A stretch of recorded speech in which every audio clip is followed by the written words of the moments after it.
ఏ విధంగా ఈ హ్యాబిట్ని బ్రేక్ చేసుకోవాలి. చాలామంది ఏంటంటే మామూలుగా మనం నోరు తెరిస్తే మినిమం 3 to 4 ఫింగర్స్ని ఇట్లా పెట్టగలుగుతాం నోరు బాగా తెరిచినప్పుడు. కానీ ఈ పేషెంట్స్ ఎటువంటి లక్షణాలతో వస్తారంటే మాకు కనీసం ఇట్లా పెడితే 2 ఫింగర్స్ కూడా వాళ్ళు నోరు తెరవలేని పరిస్థితి, 2 ఫింగర్స్ కూడా సరిగ్గా వెళ్ళలేరు. అన్నం తినాలి అంటే చిన్న చిన్న ముద్దలు మాత్రమే వాళ్ళు పెట్టుకోగలుగుతారు నోట్లో. అట్లనే తినే ఫుడ్లో కారం అనేది అస్సలు కనీసం ఒక్క చిల్లీ కానీ కొంచెం కారం కానీ వేసినా వాళ్ళు చాలా ఇబ్బంది పడుతూ ఉంటారు. సో ఇట్లాంటి లక్షణాలతో మా దగ్గరికి వస్తూ ఉంటారు. వాళ్ళకి టోటల్గా మనము నార్మల్కి చేయలేకపోయినా కొన్ని స్టేజెస్లో మనం టోటల్గా బ్యాక్ టు నార్మల్ తీసుకురావచ్చు. ప్రాబ్లం ఏ స్టేజ్లో ఉంది అనే దాన్ని బట్టి రిజల్ట్ నార్మల్కి తీసుకురాగలమా, ఇంప్రూవ్ చేయగలమా అనేది ఉంటుందన్నమాట.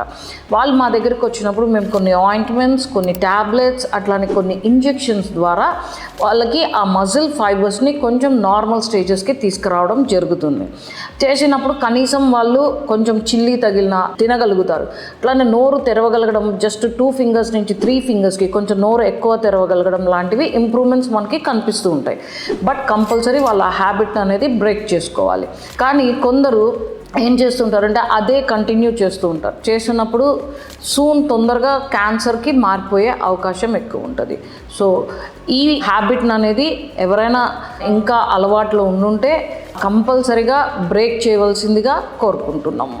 This is called oral submucous fibrosis. Thank you.